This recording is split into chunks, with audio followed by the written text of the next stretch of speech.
Chapitre 1 Dosage. Exercice. On souhaite réaliser une gamme étalon à partir d'une solution mère de concentration 34 micromoles par litre. On réalise pour cela une série de dilutions. Quel est le protocole pour réaliser une dilution? À l'aide d'une pipette jaugée, on prélève la solution mère que l'on introduit dans une fiole jaugée. On ajoute de l'eau distillée aux 3/4. On bouche, on agite pour favoriser la dilution, puis on ajuste à l'aide d'une pipette simple avec de l'eau distillée au trait de jauge. On bouche, on agite pour homogénéiser la solution. Quelle grandeur se conserve lors d'une dilution? Lorsqu'on rajoute de l'eau distillée à une solution mère, la grandeur qui se conserve, c'est la quantité de matière de soluté. Complétez le tableau suivant. Dans le tableau, on indique le volume de solution mère prélevé pour fabriquer 50 ml de solution fille. Et on souhaite calculer la concentration de la solution fille obtenue. Nous partons du fait qu'au cours d'une dilution, la quantité de matière de soluté se conserve. C'est-à-dire que la quantité de soluté dans le volume de solution mère prélevé est égale à la quantité de soluté dans le volume de solution fille obtenu. La quantité de soluté dans la solution mère prélevée est égale à la concentration de la solution mère multipliée par le volume de solution mère prélevé. Il en est de même pour la quantité de soluté dans la solution fille obtenue.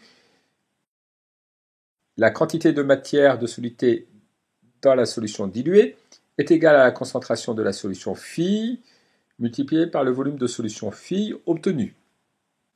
Donc, concentration de la solution mère multipliée par le volume de solution mère est égale à la concentration de la solution fille multipliée par le volume de solution fille. Nous en déduisons que la concentration de la solution fille est égale à la concentration de la solution mère multipliée par le volume de solution mère divisé par le volume de solution fille.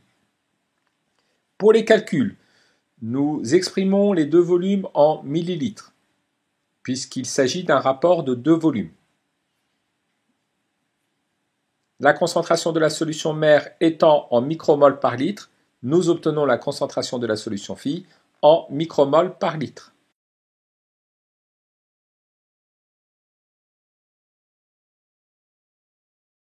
Exercice numéro 2, la loi de Beer-Lambert.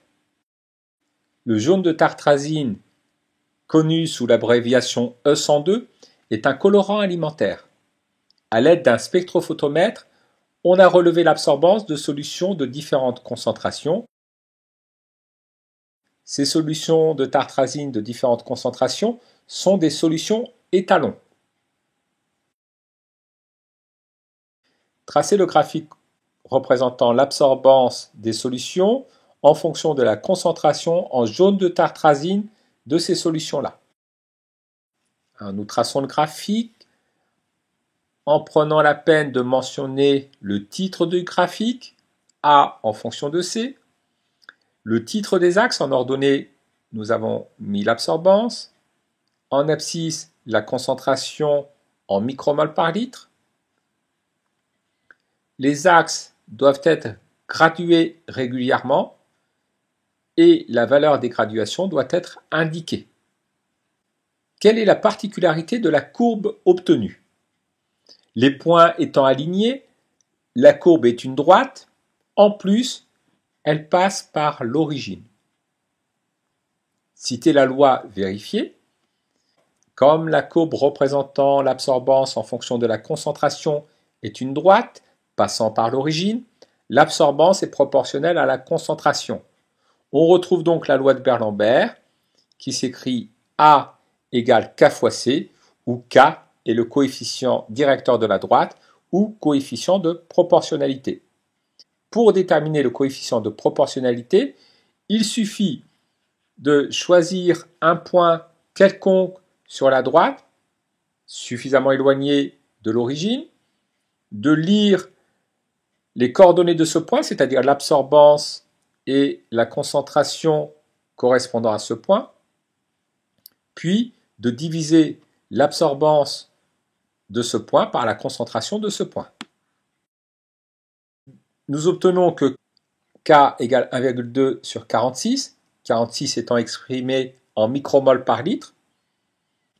K vaut donc 0,026 litres par micromol.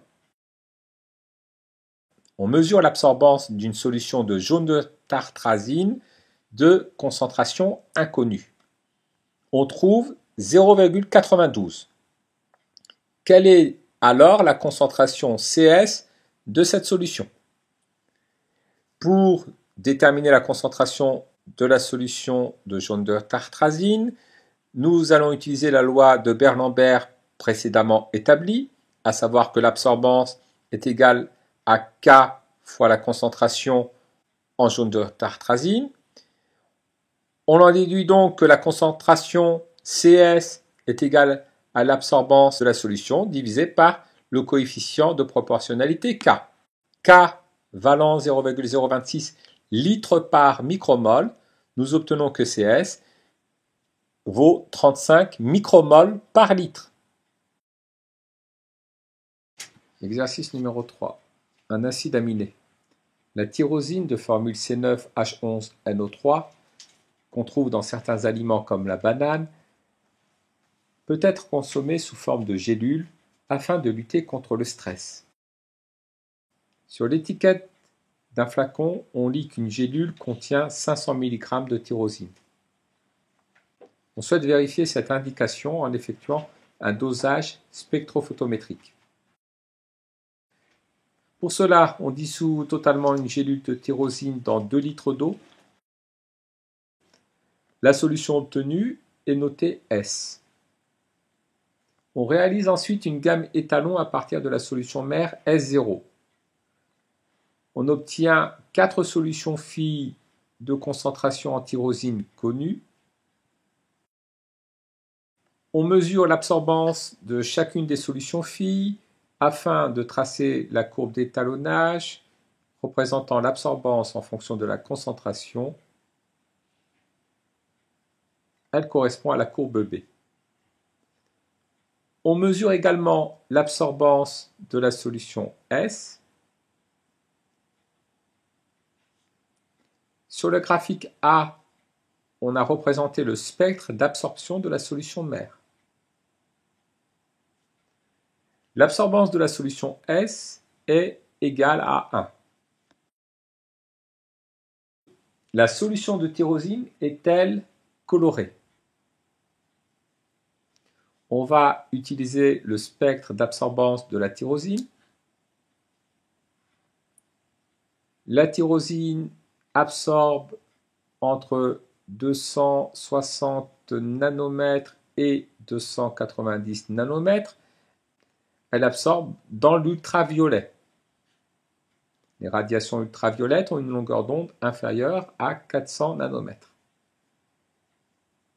Comme la solution absorbe dans l'ultraviolet, elle est incolore, puisqu'elle n'absorbe pas dans le visible. Proposer un protocole expérimental pour confectionner 100 ml de solution S4 à partir de la solution S3 en précisant la verrerie utilisée. Ici, la solution S3 servira de solution mère et la solution S4 sera la solution fille obtenue par dilution. Le raisonnement est toujours le même. Au cours d'une dilution, la quantité de tyrosine se conserve. La quantité de tyrosine dans la solution prélevée S3 est égale à la quantité de tyrosine dans la solution fille obtenue S4. La quantité de tyrosine dans la solution prélevée est égale à la concentration de la solution S3 multipliée par le volume de la solution S3. La quantité de tyrosine dans la solution diluée est égale à la concentration de la solution S4 multipliée par le volume de solution fille obtenue, V4. Donc on a C3 fois V3 égale à C4 fois V4.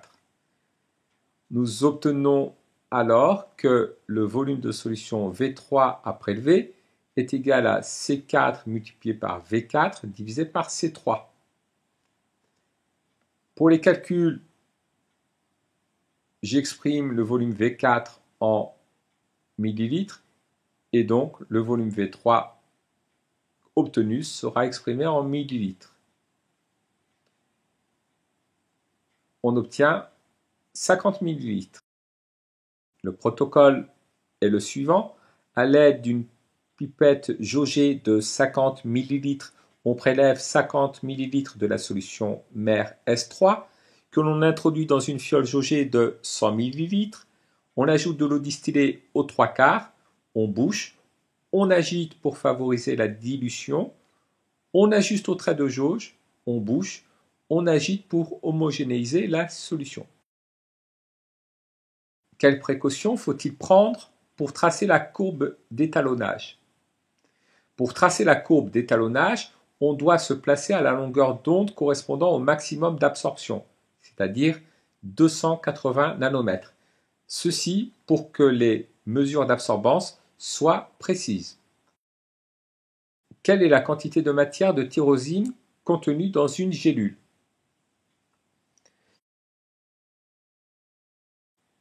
Nous allons tout d'abord utiliser la courbe d'étalonnage représentant l'absorbance en fonction de la concentration.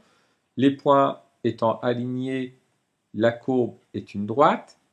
En plus, elle passe par l'origine, donc nous pouvons dire que l'absorbance est proportionnelle à la concentration et écrire que A est égal à K fois C, où K est un coefficient de proportionnalité, appelé aussi coefficient directeur de la droite.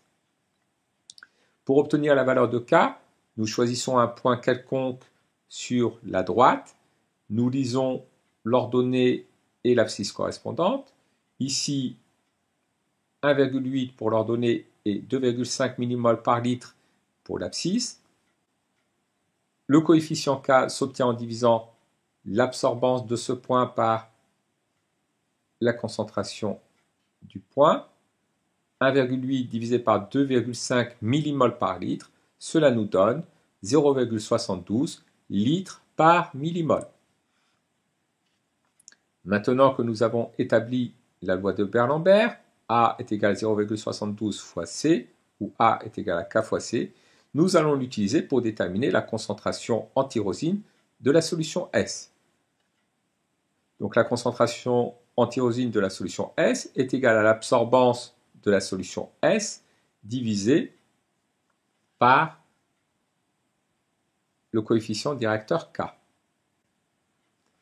Comme K étant litres par millimol, nous obtenons que la concentration de la solution S est égale à 1 divisé par 0,72, 1,4 millimol par litre. La concentration en tyrosine de la solution S vaut 1,4 millimol par litre. La quantité de tyrosine dans la solution S correspond également à la quantité de tyrosine dans une gélule. Cette quantité s'obtient en multipliant la concentration de la solution S par le volume de solution S obtenu lors de la dissolution. 1,4 millimol par litre multiplié par 2 litres, cela nous donne 2,8 millimol de tyrosine dans une gélule ou dans 2 litres de solution S.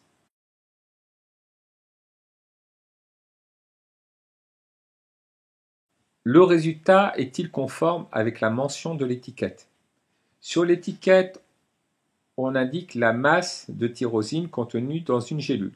Donc, ici, à partir de la quantité expérimentale de tyrosine contenue dans une gélule, nous allons calculer la masse de tyrosine contenue dans une gélule obtenue expérimentalement.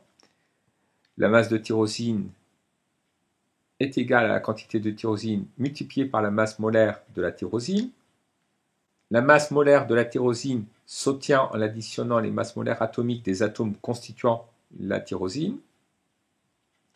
Lors du calcul, il faut exprimer la quantité de tyrosine en mol par litre.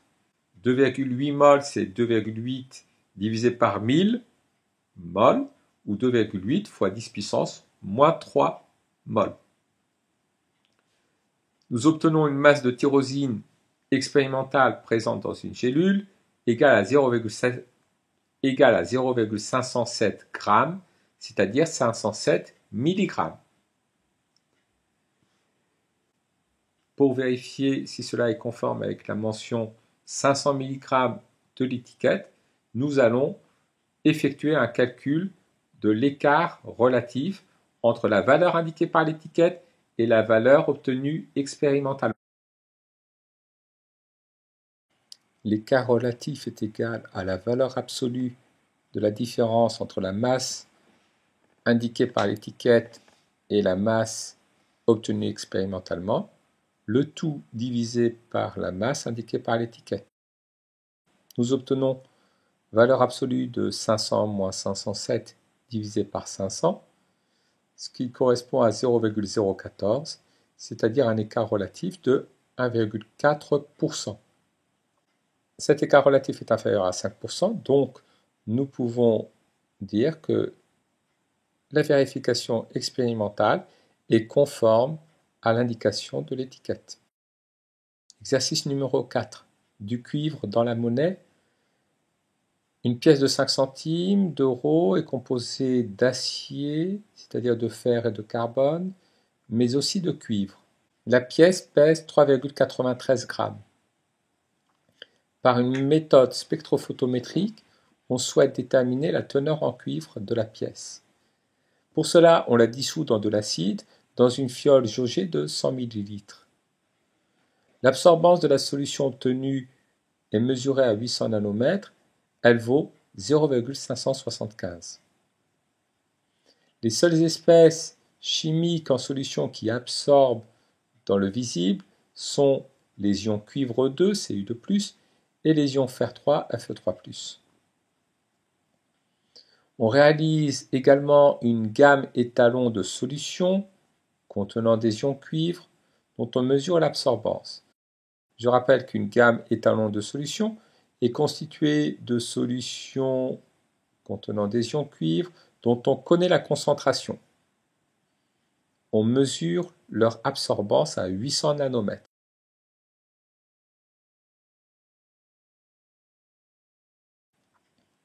Les spectres d'absorption des solutions d'ion cuivre et d'ion fer 3 sont indiqués. Quelle est la couleur d'une solution d'ion fer 3? Pour répondre à la question, utilisons la courbe d'absorption de la solution d'ion fer 3. On voit que la solution d'ion fer 3 absorbe les radiations dont la longueur d'onde est inférieure à 400 nanomètres.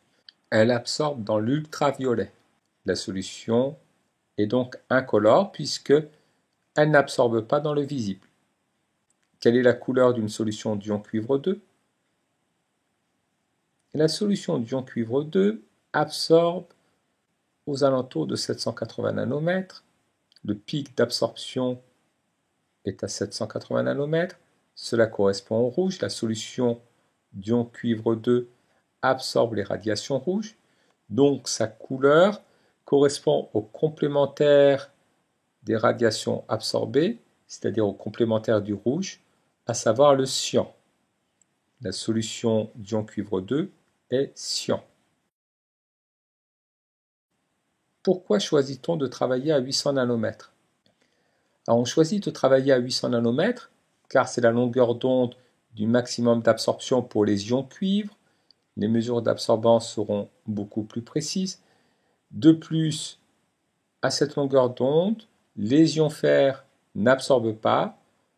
On ne dosera donc que les ions cuivre. Montrer que la loi de Beer-Lambert est vérifiée pour la solution d'ion cuivre. Pour cela, nous allons tracer le graphique représentant l'absorbance en fonction de la concentration. Les points sont alignés, donc la courbe est une droite. En plus, elle passe par l'origine. La courbe représentant A en fonction de C étant une droite passant par l'origine, on peut dire que l'absorbance est proportionnelle à la concentration, c'est-à-dire qu'on peut écrire que A est égal à K fois C, K étant le coefficient directeur de la droite. Afin de déterminer la valeur du coefficient directeur, nous pouvons lire les coordonnées d'un point de la droite, puis diviser l'ordonnée A par l'abscisse C de ce point. Nous obtenons comme coefficient de proportionnalité 13,8 litres par mol. Déterminer la masse de cuivre contenue dans la pièce.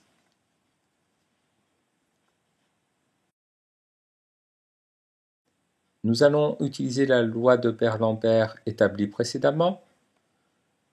La concentration en ion cuivre de la solution, obtenue par dissolution de la pièce de cuivre, est égale à l'absorbance de la solution divisée par le coefficient K. On trouve 4,17 fois 10 puissance moins 2 mol par litre. La quantité d'ion cuivre contenue dans la solution est égale à la quantité d'atomes de cuivre contenus dans la pièce. La masse de cuivre contenue dans la pièce est égale à la quantité de cuivre métallique multipliée par la masse molaire du cuivre.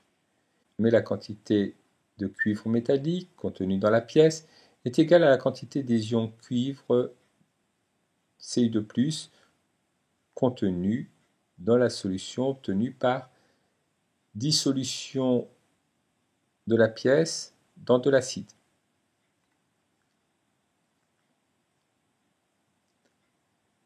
Cette quantité d'ion cuivre contenue dans la solution de 100 ml s'obtient en multipliant le volume de solution par la concentration d'ion cuivre en solution.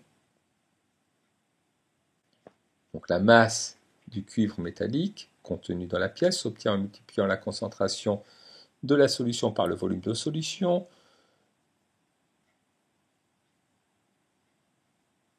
puis par la masse de cuivre métallique contenue dans la pièce s'obtient en multipliant la concentration de la solution par le volume de solution par la masse molaire du cuivre.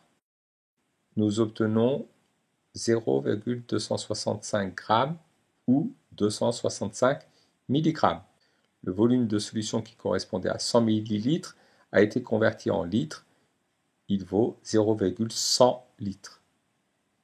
On obtient 0,265 g de cuivre dans la pièce. Nous allons en déduire son pourcentage massique ou sa teneur en cuivre. Le pourcentage massique de cuivre dans la pièce s'obtient en divisant la masse de cuivre contenue dans la pièce par la masse de la pièce. Nous obtenons 0,067 ou 6,7%.